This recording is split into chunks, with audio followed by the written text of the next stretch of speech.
nous attendons notre dernière intervenante qui ne devrait pas tarder.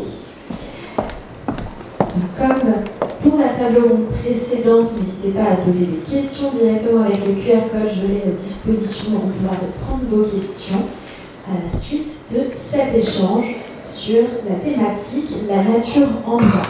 Ici, on va commencer par une petite introduction avec une question du coup à destination de Marine. Qu'est-ce qu'on entend réellement quand on parle de droit de la nature?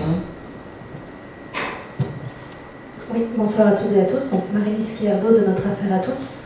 C'est vrai que quand on parle de représentation de la nature en entreprise, on a tendance à faire le lien avec les droits de la nature. Alors, qu'est-ce qu'on entend par droit de la nature? En fait, on va reconnaître des droits fondamentaux à des écosystèmes, des lacs, des fleuves, des glaciers, des forêts, des droits fondamentaux comme le droit d'exister, le droit de s'épanouir, le droit de régénérer ses cycles naturels, de remplir ses fonctions écologiques essentielles. Et puis avec ces droits, on va leur reconnaître une personnalité juridique. Parfois, parce que quand on regarde les exemples dans le monde, il n'y a pas toujours une reconnaissance d'une personnalité juridique, mais c'est quand même essentiel, en tout cas nous tel qu'on l'entend, par droit de la nature avec Notre Affaire à tous, puisque cette personnalité juridique, c'est ce qui fait que l'entité naturelle va passer du statut de sujet à celui d'objet à celui de sujet de droit. Donc on a vraiment deux distinctions principales en droit, les objets, les choses, et les sujets, les personnes. Donc droit de la nature, des droits propres, fondamentaux, et une personnalité juridique, avec aussi notamment le droit d'agir en justice par l'intermédiaire de représentants désignés. Très rapidement, d'où ça vient les droits de la nature? Il y a eu un article fondateur qui est paru en 1972 du juriste américain Christopher Stone, « Les arts doivent-ils pouvoir plaider ?» Je ne vais pas m'étendre là-dessus parce qu'on n'a pas le temps, mais c'est vraiment l'article qui marque le point de départ des réflexions sur les droits de la nature en Occident. Et aujourd'hui, il faut savoir que les droits de la nature, c'est une réalité juridique dans une vingtaine de pays qui les ont reconnus, soit par la voie constitutionnelle, comme en Équateur, soit par l'adoption d'une loi, donc par la voie législative, comme en Nouvelle-Zélande pour le fleuve Whanganui, soit par la voie jurisprudentielle, donc ce sont des juges qui, dans des jugements, vont reconnaître des entités naturelles sujets de droit. Merci beaucoup pour cette introduction. Et si on souhaite aller sur le contexte un peu plus spécifique de l'entreprise, la nature a-t-elle déjà été reconnue sujet de droit? Quand on applique le concept, la notion de droit de nature dans la sphère de l'entreprise, en fait, c'est pas vraiment les droits de la nature. Puisque si un jour on veut que les droits de la nature soient reconnus, ce sera par l'adoption d'une loi ou dans la Constitution. En France, ça n'est pas encore le cas. Il y a beaucoup d'initiatives citoyennes qui se multiplient sur le territoire, mais il n'y a pas encore une loi, encore moins une constitution, chez nous qui reconnaît la nature ou des entités naturelles comme sujet de droit. Donc, appliqué à la sphère de l'entreprise, quand on parle de représenter la nature en entreprise, on va en fait représenter ses intérêts. C'est en quelque sorte une manière implicite de reconnaître les droits de la nature, mais c'est pas ça. C'est faire en sorte quand même que la nature passe du statut d'objet de considération à celui d'acteur décisionnel en étant représenté par quelqu'un pour avoir une voix, pour être entendu. Peut-être qu'Alexandra veut compléter. Oui, je vais compléter. Alors je suis d'accord avec toi, Marine. Donc moi, je travaille avec le Earth Law Center, qui est une ONG basée aux États-Unis, et je dirige leur programme qui est le Nature Governance Agency, donc l'agence de la gouvernance par la nature. Et ce programme a participé à l'initiative de Nature on the Board, la nature en entreprise, où on a où on a recadré ou reformulé en fait le droit existant en Angleterre pour octroyer à la nature des droits privés. Donc on a utilisé le droit des sociétés pour donner à la nature des droits privés. Donc ce n'est pas les droits de la nature au sens classique, mais c'est plutôt ce qu'on appelle creative lawyering, donc le droit créatif, et on a fait place à l'imagination en fait. Ouais, je continue. D'accord. Donc je vais vous parler un petit peu justement de cette initiative. Il y a à peu près 3 ans, une société britannique qui s'appelle Faith in Nature, donc qui veut dire la foi dans la nature, ou en la nature, s'est présentée au Earth Law Center et à une ONG basée aussi en Angleterre qui s'appelle Lawyers for Nature, les avocats pour la nature. Et ils nous ont demandé comment est-ce qu'on peut donner à la nature un statut plus ancré dans leur entreprise. Donc comment est-ce qu'on peut faire que la nature devienne PDG, CEO. Donc on a pris à peu près une année de réflexion et on a regardé en fait le système existant. On n'a pas cherché à changer la loi, parce que ça peut prendre aussi beaucoup de temps. Et comme le disait Marine, c'est le cas en France, mais c'est aussi le cas en Angleterre, que la nature n'a pas encore de droit reconnu, donc n'est pas encore sujet de droit. Donc ce qu'on a fait, c'est qu'on a juste observé le système actuel et on l'a réinterprété. Et comme en Angleterre, c'est un système de droit commun, donc common law, ce qui veut dire qu'en fait, en gros, on peut faire plus ou moins tout ce qu'on veut jusqu'à ce que la loi nous dise qu'on ne puisse pas agir d'une certaine façon.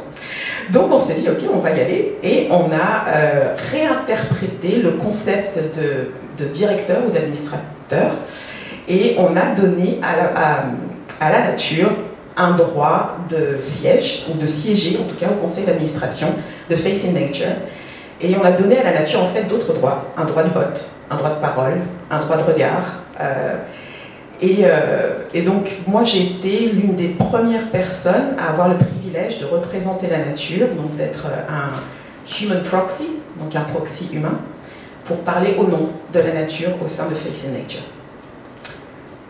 Voilà. Merci beaucoup d'avoir retracé la jeunesse de ce beau projet. Et à partir de ce que tu as dit donc sur le droit de vote, le droit de représentation, concrètement, quelles conséquences cela a-t-il eu au sein de cette entreprise? Est-ce que cela a impacté la culture de l'entreprise? Quelles ont été les décisions et les actions qui ont suivi? Oui, le premier impact a été un impact culturel. Je veux dire, pour embarquer ou intégrer à la nature en tant que directeur, en anglais on utilise vraiment le mot directeur, non-executive director. Et d'ailleurs, je vais expliquer qu'on n'a pas fait la nature, on n'a pas donné à la nature le statut de PDG, puisque l'idée était que Faith in Nature voulait que la nature soit intégrée pour informer les décisions du conseil d'administration.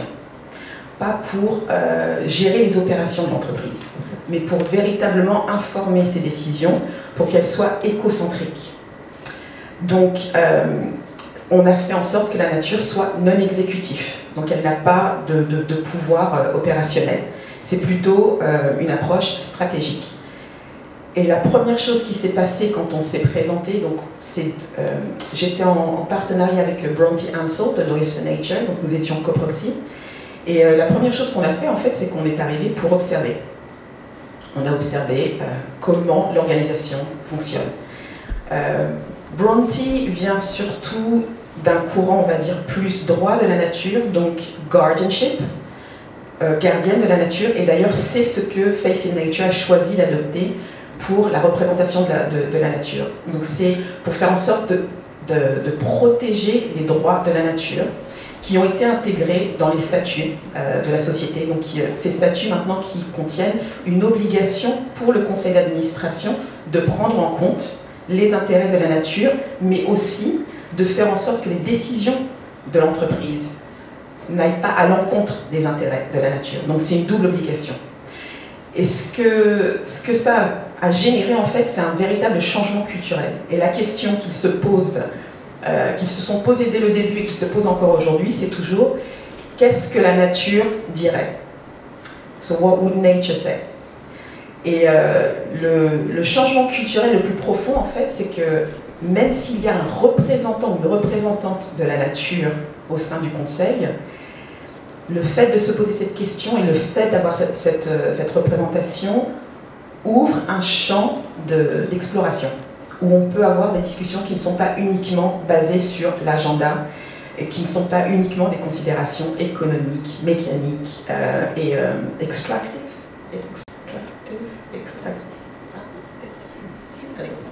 Extractive. Ok, bref, extractive.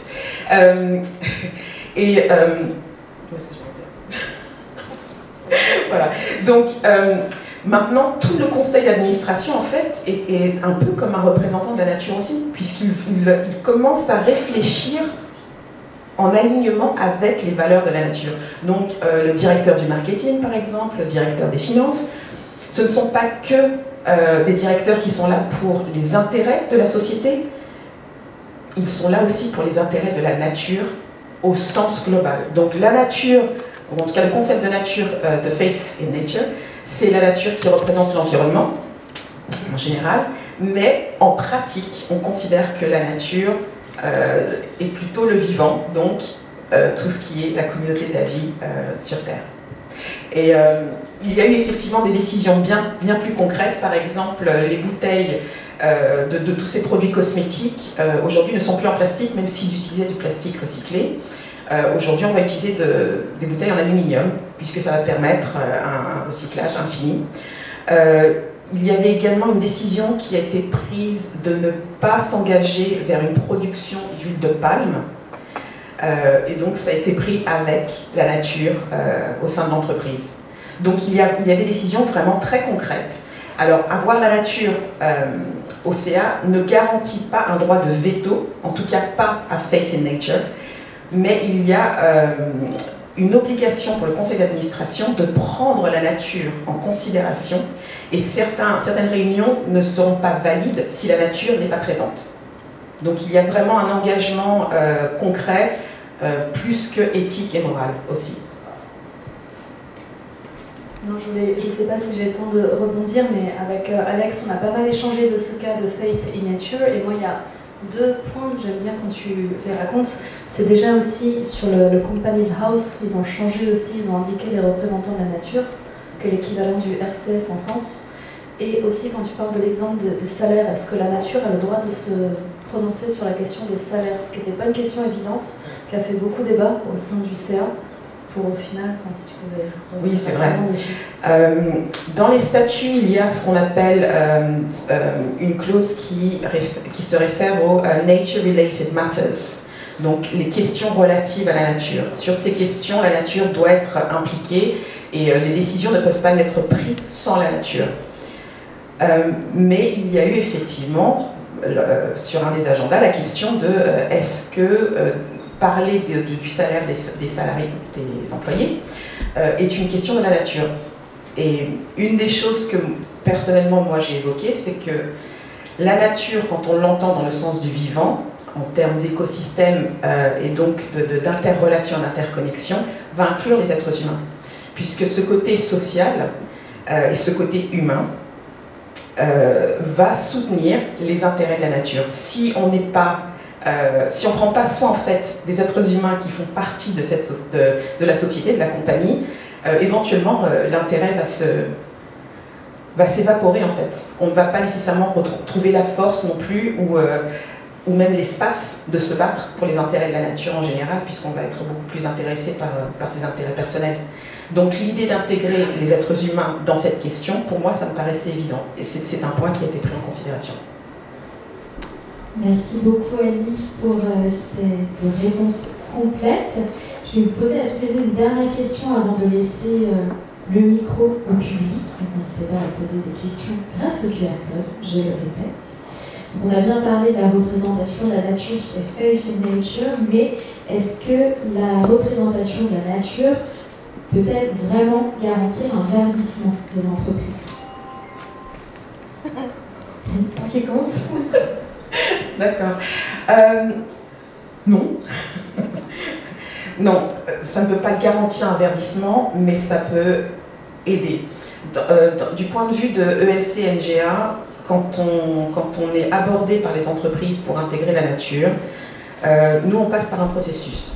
Donc on va d'abord demander aux organisations pourquoi, pour quelles raisons, pour quel but, quelle est la vision pour intégrer la nature, quelle est la définition de nature pour cette organisation. Et ensuite, on va regarder quel est le modèle qui va pouvoir vraiment soutenir tout ça.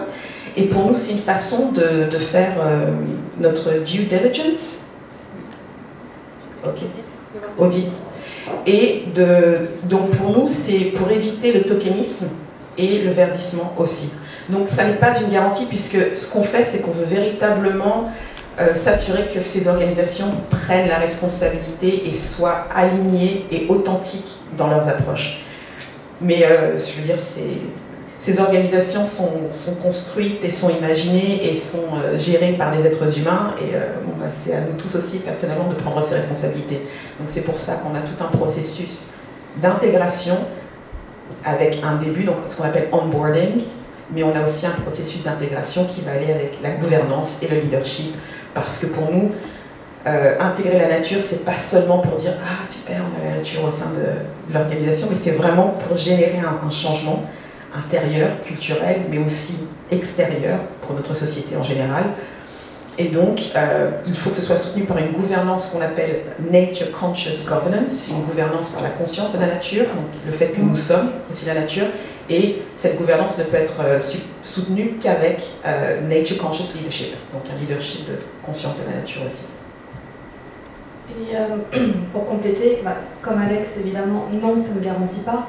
Surtout que quand on parle des différents critères ESG, bon, c'est bien le G de gouvernance de mettre la nature en entreprise, mais effectivement, si ensuite les activités de l'entreprise, ces valeurs ne sont pas alignées avec ce qui est fait sur le papier au niveau de la gouvernance, alors après on tombe dans le risque de greenwashing, de publicité commerciale trompeuse. Et de manière générale aussi, avec ton accord Sarah, on en a parlé avant, mais tout comme les labels, notamment B Corp, on se souvient de Nespresso qui a le label B Corp, et d'autres sociétés B Corp avaient ensuite écrit à B-Lab et B Corp pour une lettre ouverte pour parler du bilan catastrophique en termes de droits humains, de vol des salaires et d'abus des ouvriers que faisait Nespresso. Et je sais d'ailleurs qu'en plus, il y a eu la même chose ensuite pour Havas, qui a signé des contrats avec Shell, et vous lui avez retiré aussi, là pour le coup, vous lui avez retiré le B Corp. Donc. Mais ça, c'est peut-être aussi quelque chose sur lequel tu veux ajouter quelque chose, Sarah, sur comment vous faites justement, vous, en tant que B-Lab, pour prévenir ça. Eh bien, pour prévenir ça, déjà, nous, on va beaucoup travailler avec ces entreprises. Les entreprises qui sont labellisées dans des industries un peu controversées vont répondre à des exigences supplémentaires, donc c'est le cas notamment de Nespresso. Et aujourd'hui, on est en train de vivre un tout nouveau chapitre chez B-Lab puisque nous sommes en pleine évolution de nos standards. Donc en fait, on fait évoluer tout notre système de notation, grosso modo, pour essayer de faire en sorte qu'il soit peut-être plus holistique et plus complet pour permettre à d'autres entreprises de se transformer et d'essayer d'avancer. En fait, on a bien conscience des problèmes et des limites de notre modèle. L'idée, c'est justement, personne n'est parfait, comment est-ce que nous, aussi, on peut s'améliorer en accord et en cohésion avec les entreprises dont on essaye de changer d'une certaine manière et de faire évoluer le business model ou à minima de s'interroger sur leurs pratiques et sur leurs impacts. Et sur ce, je vais poser quelques questions pendant les 5 minutes qui restent, puisque mon téléphone n'arrête pas de vibrer. Je m'excuse par avance, on ne pourra pas répondre à toutes les questions parce que je viens d'en recevoir 10 d'un coup. Je vais commencer par une question sur du coup, les représentations de la nature. Est-ce suffisant d'avoir 1 ou 2 gardiennes pour représenter toute la complexité de la nature? Non. Non. Alors à Faith in Nature, on a commencé par un binôme. Dans d'autres organisations, c'est un représentant. Généralement, ça va être un représentant. Notre conseil à nous, c'est d'avoir au moins un binôme. Et ce binôme est aussi soutenu par un comité d'experts. Donc à Faith in Nature, c'était intégré aussi dans leur statut.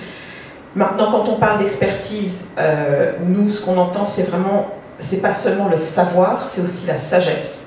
Donc c'est différentes façons de savoir, différentes façons d'entrer en relation aussi avec le monde du vivant.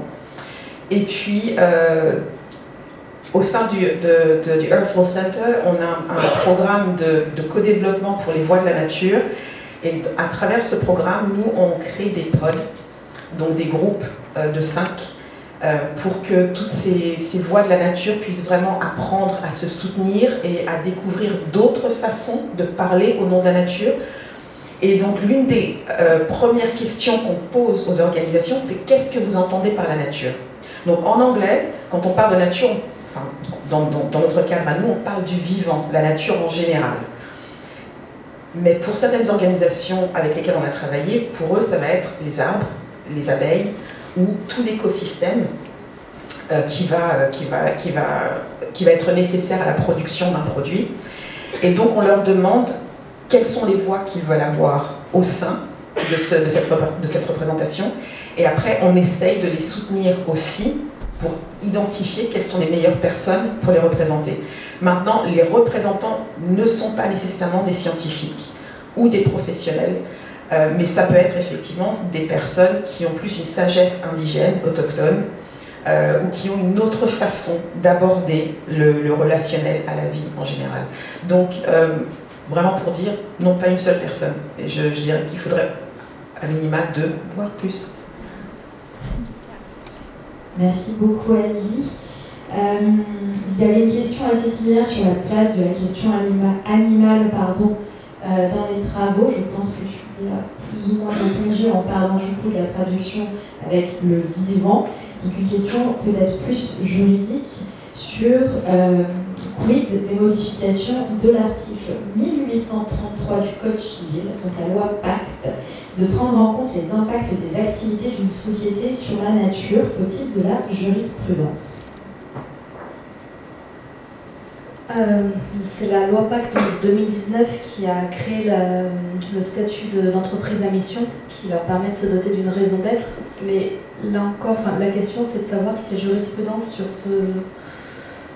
pour moi, ça rejoint la dernière question. Est-ce que se doter d'une raison d'être, d'une mission où l'entreprise va dire dans ses statuts qu'elle va chercher à œuvrer, à avoir le moins d'impact possible sur l'environnement, est-ce que ça suffit?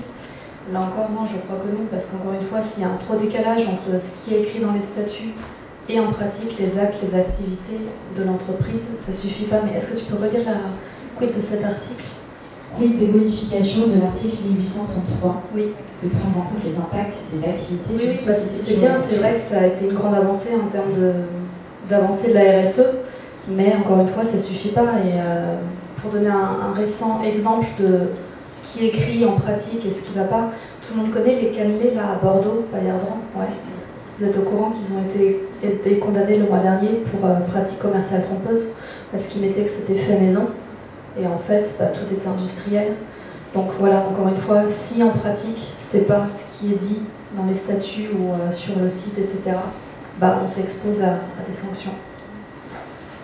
Merci beaucoup. Et une dernière question. Donc à destination de vous deux, un modèle comme celui de Faith in Nature serait-il possible en France? Le toolkit.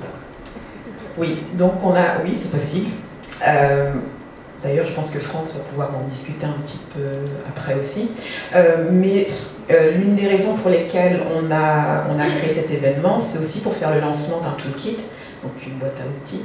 On va l'appeler Toolkit, qui s'appelle le Onboarding Nature Toolkit, qu'on avait co-créé avec Bilab Benelux et Neuenrode Business University, et qu'on a traduit avec Bilab France et notre affaire à tous. Donc on a un chapitre maintenant qui adresse le contexte juridique en France.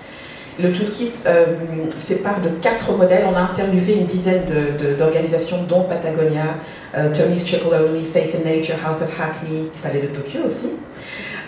Et donc on a 4 modèles: la nature administratrice, la nature conseillère, la nature actionnaire et la nature comme inspiration. Donc tous ces modèles sont possibles en France, mais ce sont aussi des modèles qui vont devoir s'adapter au contexte juridique actuel. Il y a encore un peu on doit encore un peu creuser quand même. Oui, on a essayé de creuser justement, de montrer que ça ne peut pas toujours être transposé tel quel, qu'il faut s'adapter aussi au contexte réglementaire français. Quand on parle notamment de administrator en anglais, en français ça veut plus dire censeur, un rôle d'observateur. Enfin, on a expliqué tout ça dans ce toolkit avec les différents modèles et montré qu'il n'y a pas une seule façon de représenter la nature en entreprise, mais il y en a plusieurs en fonction de la taille et de la forme des sociétés. Merci beaucoup Marine, merci beaucoup Ali. Pour les autres questions qui demandaient du coup d'autres exemples ou d'autres entreprises qui avaient mis en place différentes actions suite à Faith in Nature ou encore des ressources vers lesquelles se tourner, je vous renvoie donc tous et toutes vers le toolkit. Je partagerai un QR code à la fin de la présentation. Et je vais laisser la parole à la table ronde suivante avant que les cloches ne sonnent.